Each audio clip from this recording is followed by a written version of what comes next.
Moment of inertia of ring, moment of inertia of ring. ठीक है, तो ring आपका ये है, इस रिंग का मोमेंट ऑफ इनर्शिया उसके सेंटर ऑफ मास से पास होने वाली परपेंडिकुलर एक्सिस के अबाउट, प्लेन के परपेंडिकुलर एक्सिस के अबाउट जो मोमेंट ऑफ इनर्शिया होता है वो आपका होता है I is equal to mass of the ring into radius का स्क्वायर, इंटू रेडियस का स्क्वायर।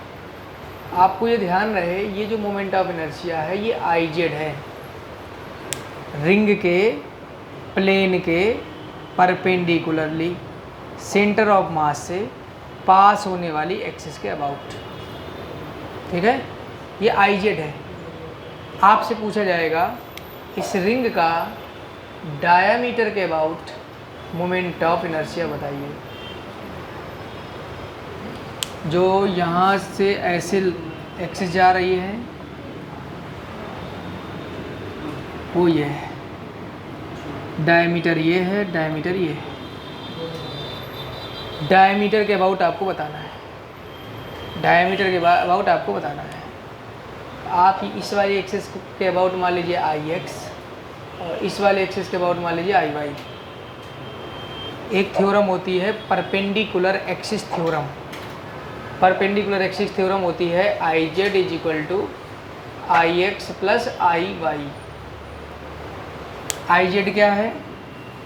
परपेंडिकुलर, प्लेन के परपेंडिकुलर, IX और IY के इंटरसेक्शन पॉइंट से पास होगा IZ। ध्यान रहे, IX और IY के इंटरसेक्शन पॉइंट से होगा और IX और IY के परपेंडिकुलर होगा।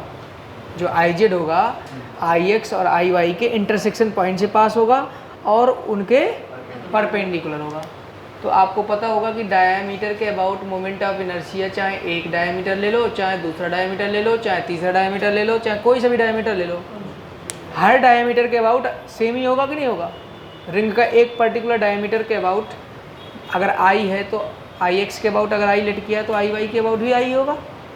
ठीक है, और IZ आपका कितना दे रखा है? MR स्क्वायर दे रखा है।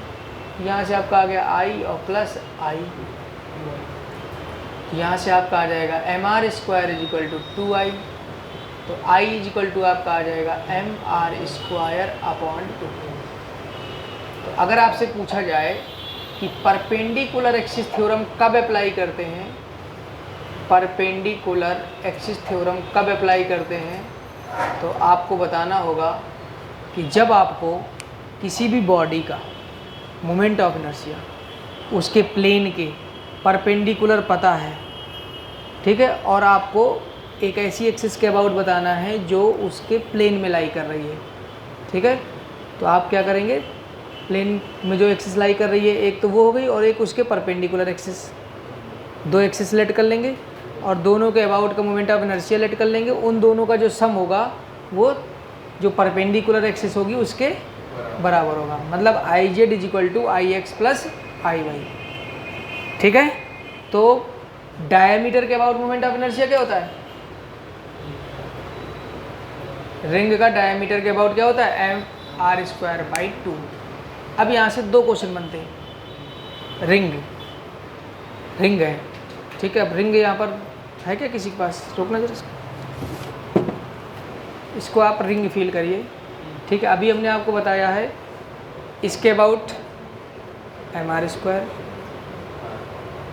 इसके about MR square by 2। Next question है हमारा इसके अबाउट, मतलब ये इस रिंग के टेंजेंशियली पास हो रही है एक्सिस, टेंजेंशियली, और प्लेन के परपेंडिकुलर है। ध्यान रहे, अभी हम पहले आपसे बोल रहे हैं प्लेन के परपेंडिकुलर, फिर आपसे बोलेंगे हम ये इसके अबाउट क्या होगा और इसके अबाउट क्या होगा। ठीक है, तो अगर आपको पता लगाना है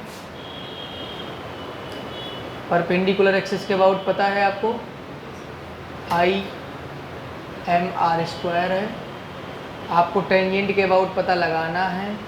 ये आपका A नाम दे दो, इसका नाम B दे दो, इसका नाम K दे दो, इसका नाम L दे दो। ठीक है, तो जब भी आपको moment of inertia centre of mass से पास होने वाली एक्सिस के अबाउट पता है, सेंटर ऑफ मास से पास होने वाली एक्सिस के अबाउट पता है, और आपको टेंजेंट के अबाउट पता लगाना है। तो आप यहाँ पर यूज करेंगे पैरेलल एक्सिस थ्योरम। क्या यूज करेंगे? Parallel axis theorem. Parallel axis theorem क्या होती है? जिस एक्सिस के अबाउट मोमेंट ऑफ इनर्शिया आपको निकालना है is equal to centre of mass से पास होने वाली एक्सिस के about moment of inertia plus mass of the whole body into जो उनके बीच का डिस्टेंस है उसका square. Moment of inertia of any body about an axis which is not passing through the center of mass is equal to the moment of inertia about an axis which is passing through the center of mass। ठीक है, moment of inertia about an axis which is passing through the center of mass plus product of whole mass of the body to the square of distance between both parallel axes। Moment of inertia of any body about an axis which is not passing through the center of mass is equal to the moment of inertia of any body about an axis which is passing through the center of mass plus product of whole mass of the body to the square of distance between them. अब आपका आई K L क्या होगा? आपका आई K L है M R square और plus M R square. ये तो ऐसे एग्जिट हो जाएगा, तो यहाँ से आपका आ जाएगा 2mr स्क्वायर। तो यहाँ पर जो आई ए बी है वो परपेंडिकुलर टू द प्लेन है। आई ए बी कैसा है? Perpendicular to the plane. अगला हमारा क्वेश्चन है कि ऐसे बताओ प्लेन के अलोंग, अभी ये था टेंजेंट, अब आपका ये है टेंजेंट। हाँ, ये प्लेन के परपेंडिकुलर है, इसका प्लेन ये है, प्लेन के परपेंडिकुलर ये है। अब इसका प्लेन ये है तो ऐसे। तो आपको क्या करना होगा? आपको सेंटर ऑफ मास से पास होने वाली एक्सिस के अबाउट, और वो भी along the plane. Along the plane, along the plane का मतलब हो गया डायामीटर। अलोंग द प्लेन का मतलब क्या हो गया? Diameter he centre of mass से पास होता है और अलोंग द प्लेन होता है। तो इसके अबाउट हमने आपको पहले निकालना सिखा दिया है। अब आपको क्या बताना है? अब आपको बताना है I A B along plane. Diagram आपका ये है।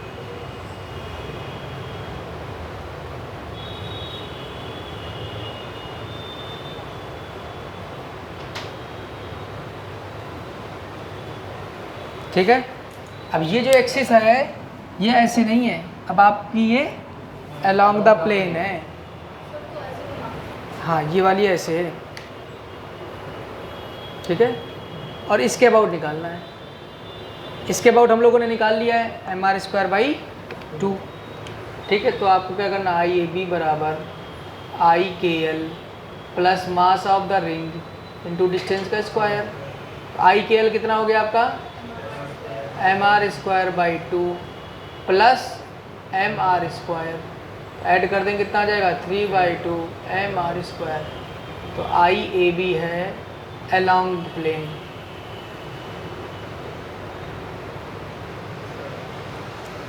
तो रिंग से रिलेटेड कितने क्वेश्चन बनते हैं? एक तो परपेंडिकुलर एक्सिस के about M are square, diameter के about M are square by 2, इसके अबाउट 2mr स्क्वायर, इसके अबाउट 3/2 mr स्क्वायर। तो 2 और 2 4, ये 4 फार्मूले हैं, रटना कोई सा भी नहीं है। आपको ये वाला बस केवल याद रखना है बस। इसके बाद हम लोग डिस्क का करेंगे। यहाँ पर रिंग की जगह पर डिस्क कर देंगे। डिस्क के लिए यहाँ पर mr स्क्वायर बाई 2 कर दिया जाएगा, ये हम आपको बताएंगे। इसके बाद सारे आप लोग करके दिखाएंगे। डिस्क का मतलब ये वाला जो यहाँ पर एयर है, एयर नहीं रहेगा, यहाँ पर कुछ होगी वैल्यू, मतलब ये पूरा होल मतलब सॉलिड होगा। ठीक है, डिस्क का मतलब ये हो गया। अब आपको डिस्क का इसके अबाउट जो मोमेंट ऑफ इनर्शिया होता है वो याद करना है, वो mr²/2 होता है। क्या होता है? ये सिर्फ याद करेंगे आप। इसके अलावा डायमीटर के अबाउट ये वाली थ्योरम लगा के जब यहाँ बाई 2 कर देंगे, बाई 2 कर देंगे, यहाँ बाई 4 हो जाएगा।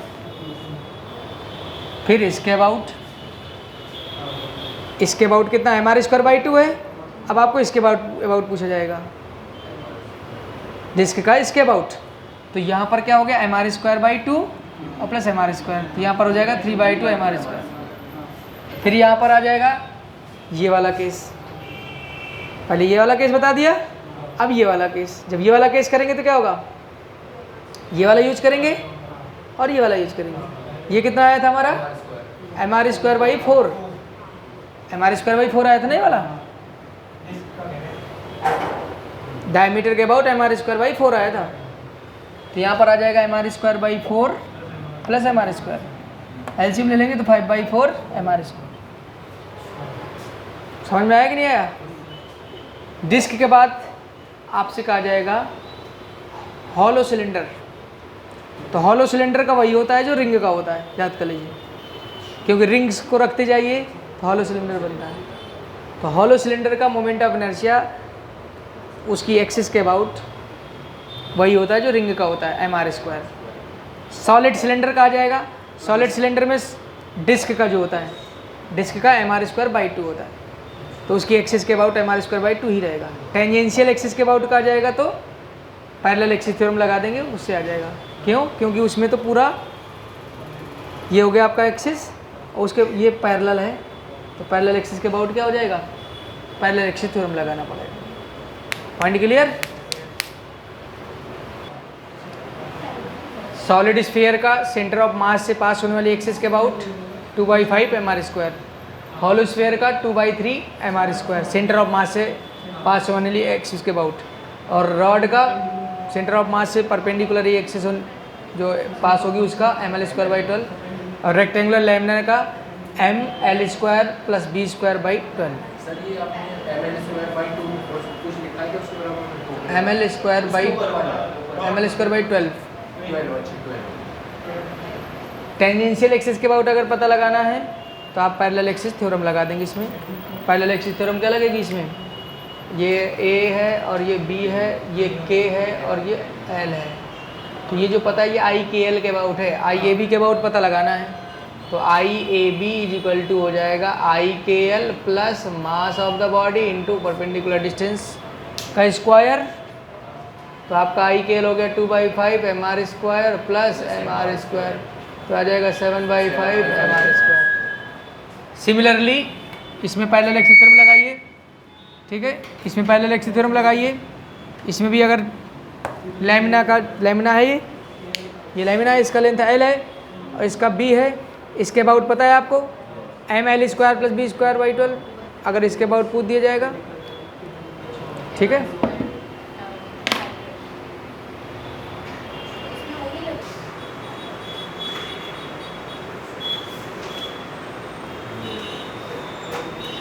रोलिंग मोशन, रोटेशनल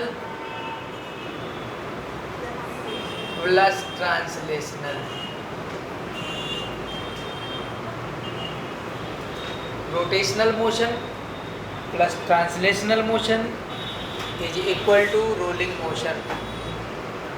गाड़ी का पहिया रोलिंग मोशन करता है क्योंकि वो एक फिक्स एक्सिस के अबाउट भी रोटेट करता है और आगे भी बढ़ता है, इस वजह से उसे क्या कहते हैं, रोलिंग मोशन। हमारा यहाँ पर जो एम है, कोई इंक्लाइंड प्लेन है, उस इंक्लाइंड प्लेन से आपने किसी एक ऑब्जेक्ट को इस तरीके से मूव कराया कि वो एक फिक्स एक्सिस के अबाउट रोटेट भी कर रहा है और आगे बढ़ भी रहा है। तो आपको ये पता लगाना है कि ये जो ऑब्जेक्ट है किस एक्सेलरेशन से नीचे आएगा, ठीक है। जैसे यहाँ पर आपने एक बार सॉलिड सिलेंडर रख दिया, एक बार आपने यहाँ पर रिंग रख दिया, एक बार आपने यहाँ पर डिस्क रख दिया।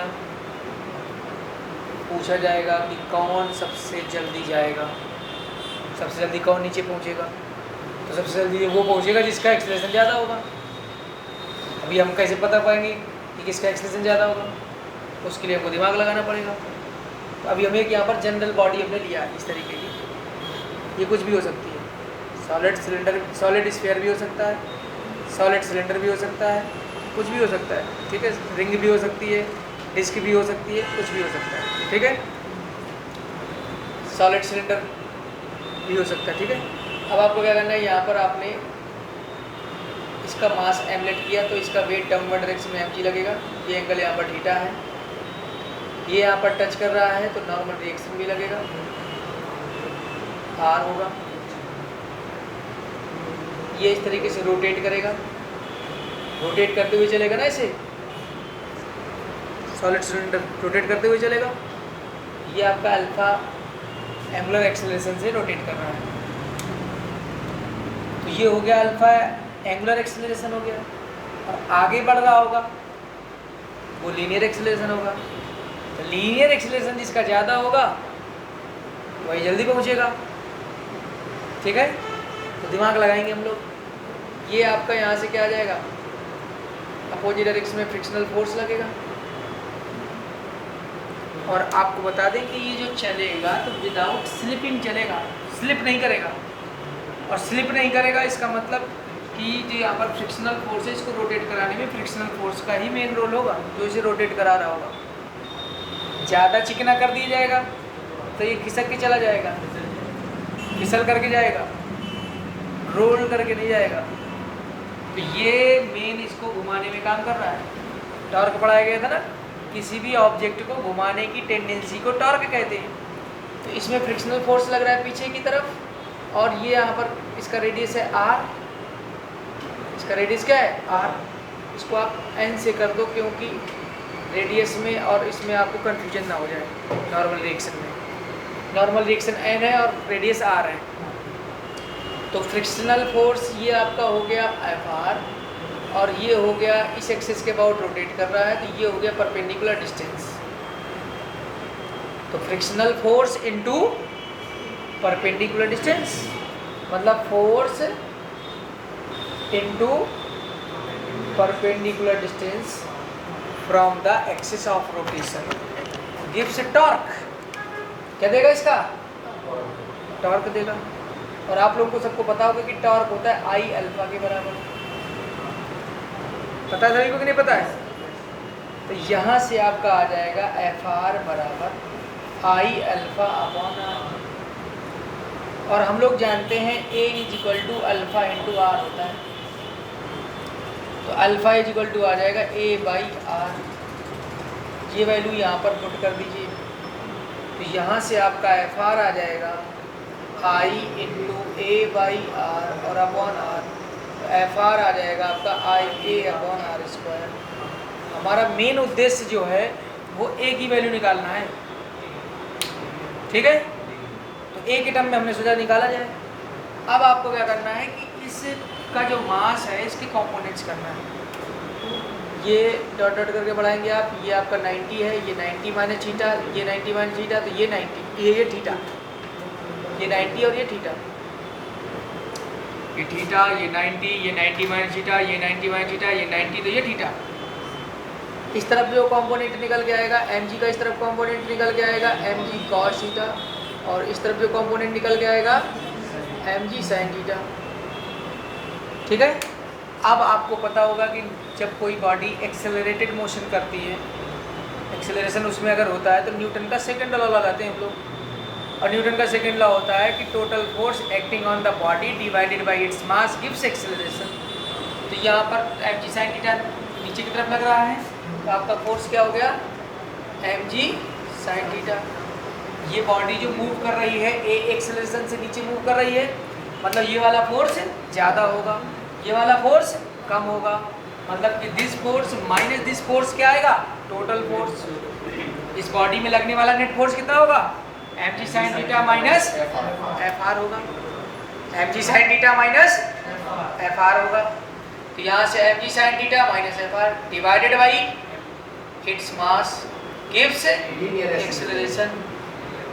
तो यहाँ से कितना आ जाएगा? mg sin theta minus F R is equal to M A, M ji sine theta minus F R हम लोगों ने क्या कैलकुलेट किया है, I A upon are square is equal to M A, I A upon are square को इधर ले आइए, यहाँ से आपका आ जाएगा M G sine theta is equal to I A upon are square plus M A, यहाँ से आपका आ जाएगा M G sine theta, A का ले लीजिए कॉमन, तो I upon are square plus M, हमारा एम है ए निकालना, तो ये पूरा टर्म कहाँ चला जाएगा, अपॉन में चला जाएगा, तो आपका आ जाएगा M G sine theta upon M plus I upon are square बराबर ए। ये जो फॉर्मूला है इसकी हेल्प से हम पता लगाएंगे कौन जल्दी पहुंचेगा। अगर सेम एंगल के लिए बात करें कि आपने सॉलिड सिलेंडर को भेजा, सॉलिड सिलेंडर को भेजा, जब सॉलिड सिलेंडर को भेजेंगे आप तो क्या होगा,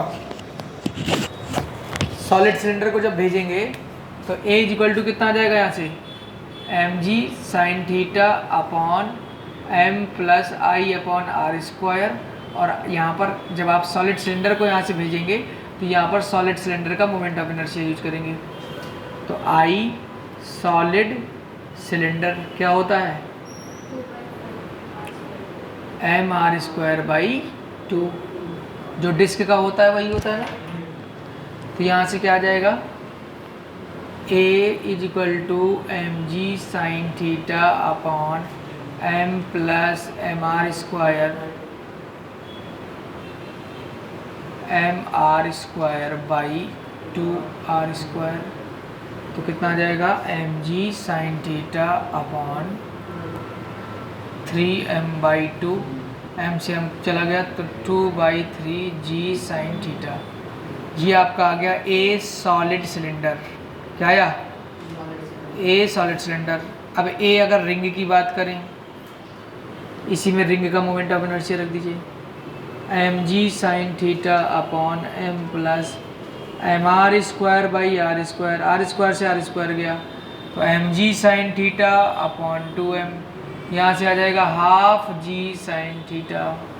अब इसके बाद अगर हम आपसे बात करें रिंग के बाद डिस्क को बात करें, अगर डिस्क की बातचीत करें तो कितना आ जाएगा, M G sine theta upon,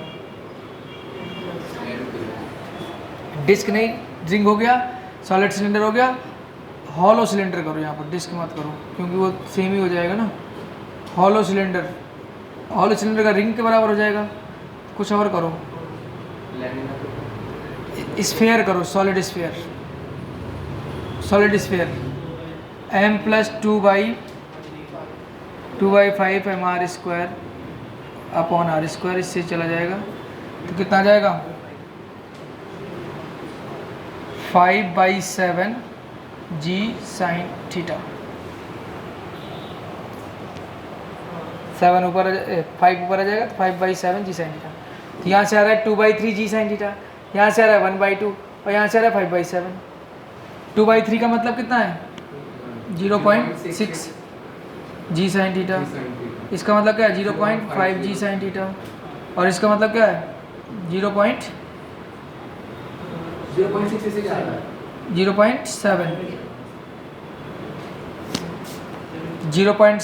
जी साइन थीटा, कौन ज़्यादा है, यही वाला स्फीयर वाला, तो सबसे जल्दी स्फीयर आएगा, तो एनसीईआरटी का ये एग्जाम्पल है।